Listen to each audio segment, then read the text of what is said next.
Jeered at the gyrations of the jugglers of Jericho, mesmerized by the memorable machinations and multitudinous manipulations of the mysterious magicians of Memortifa. But settle back in your seat, please, and be prepared to have your brain bedazzled, your rationality wrenched, and incredulity turned ingeniously inside out.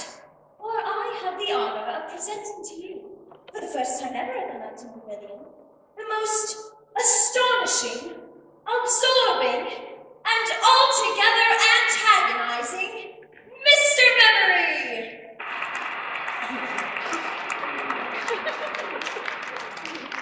His brain is a veritable sponge, ladies and gentlemen. Within its maze-like structure, he has stored every conceivable fact known to mankind. From the span of the longest bridge to the depth of the deepest ocean, facts measured in miles, in microns, and in milliseconds. This is no ordinary human being before you. Make ready to test him, please. Ask him your questions, whether trivial or profound, and he will supply the full and factual answer freely. Mr. Memory! Oh, and I ought to add, ladies and gentlemen, Mr. Memory has bequeathed his most remarkable brain to the British Museum.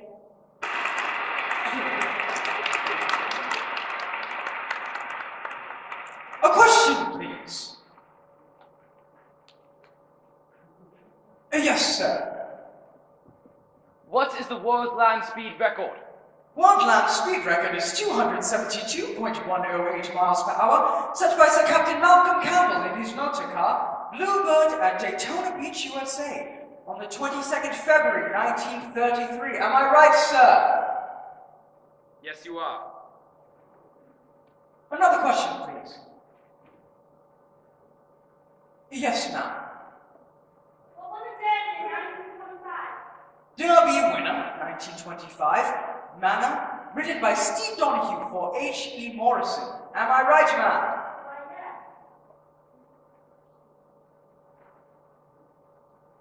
Yes, sir, with pencil moustache. How far is Victoria from Cape Town? Ah, a gentleman from South Africa. You are most welcome. Pretoria, capital city of the Republic of South Africa, population 136,000, distance from Cape Town, 745 miles. Am I right, sir? Yes, quite right. Yes, ma'am. Who was the first man to loop the loop? Loop the loop. The first man to fly upside down in an aircraft, Monsieur Pigot of France, on September the 1st, 1913. Am I right, ma'am?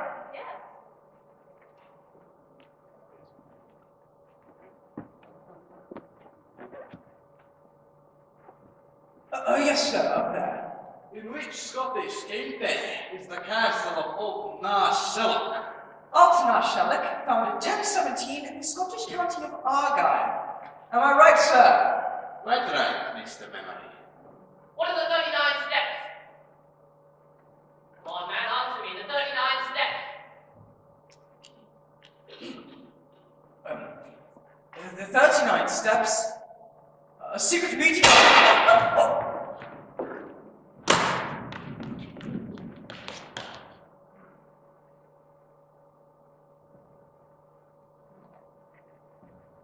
Things do happen sometimes. Even in this godforsaken city.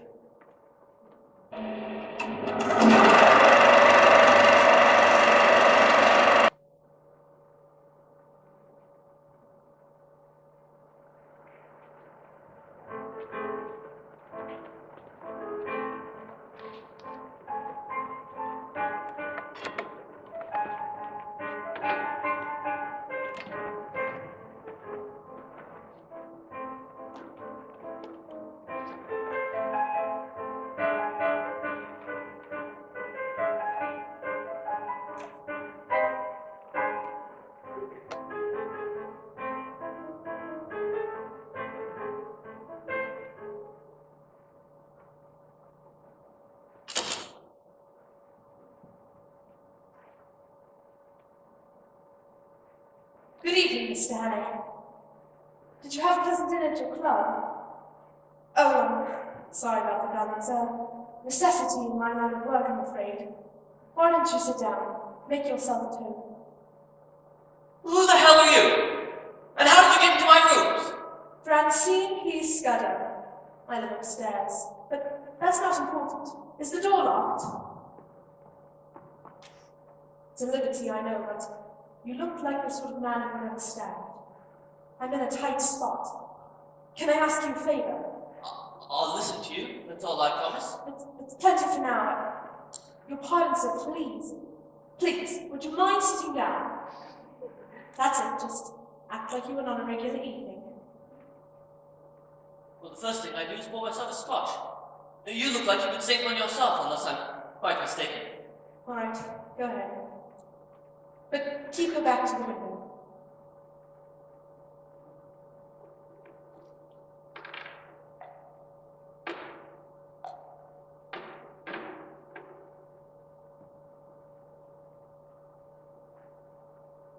Another.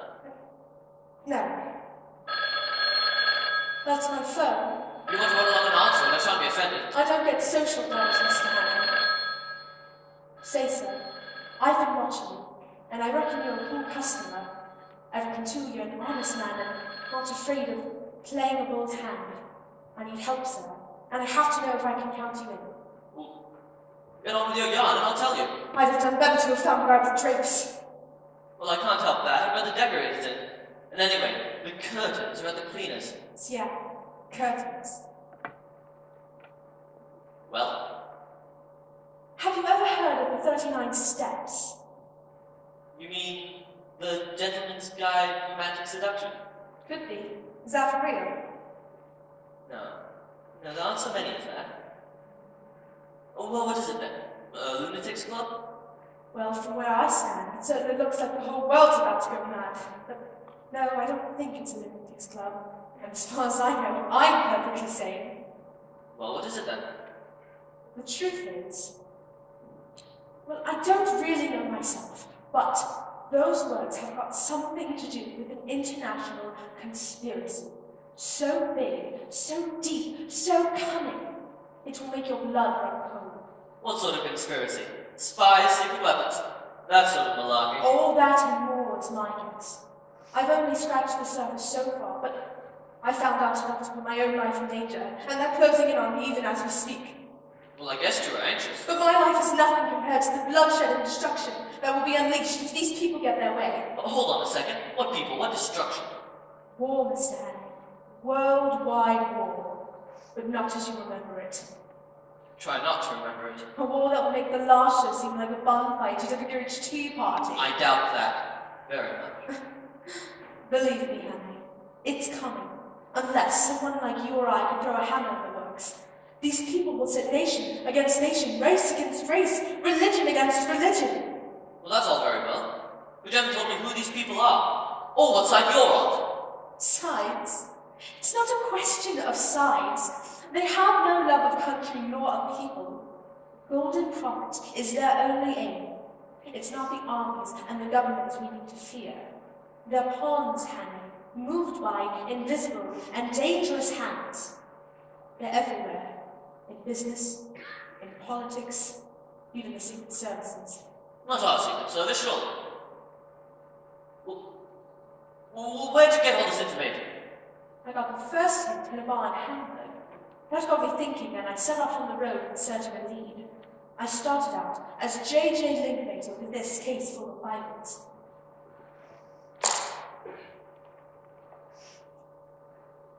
In Dublin, I was Sister O'Reilly, and I picked up a couple of clues in the confessional. Bless you, my son, say 3,000 Hail Marys. I boarded a steamer. That led me to Norway where, as Olsen, the deep-sea fisherman, I tried a little more information.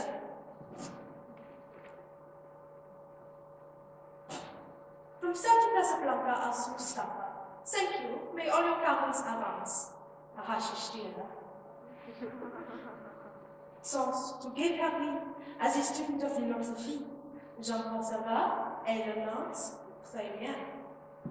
And now here, Portland Place, London, England, as Francine P. Scudder, journalist from the Chicago Times. I was wondering why I couldn't quite place the accent. You see, Mr. Henning, to survive in this business, you have to be a master of disguise.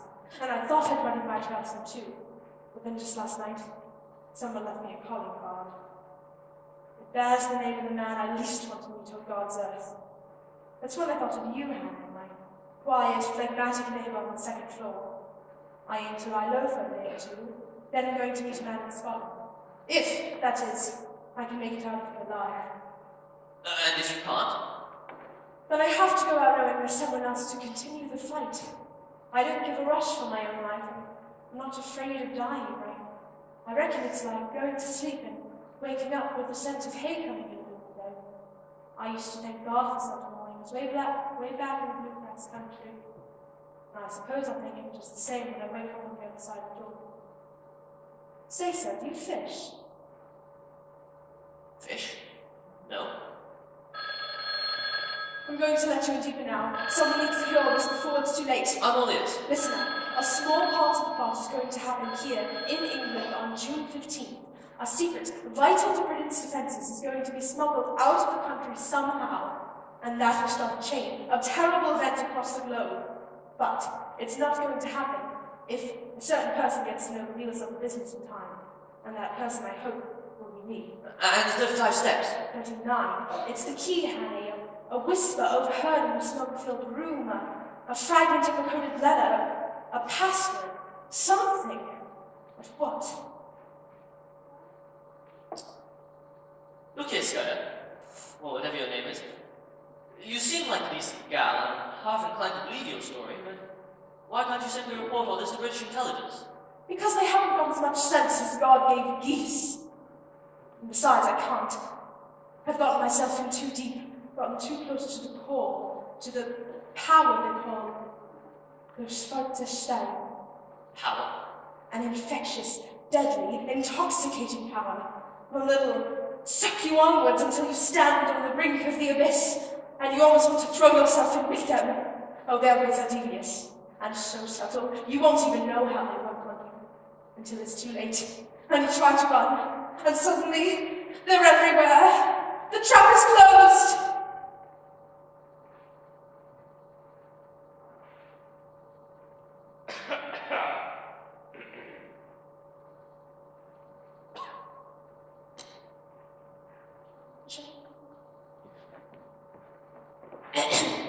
I say, the trap is closed. Thank you.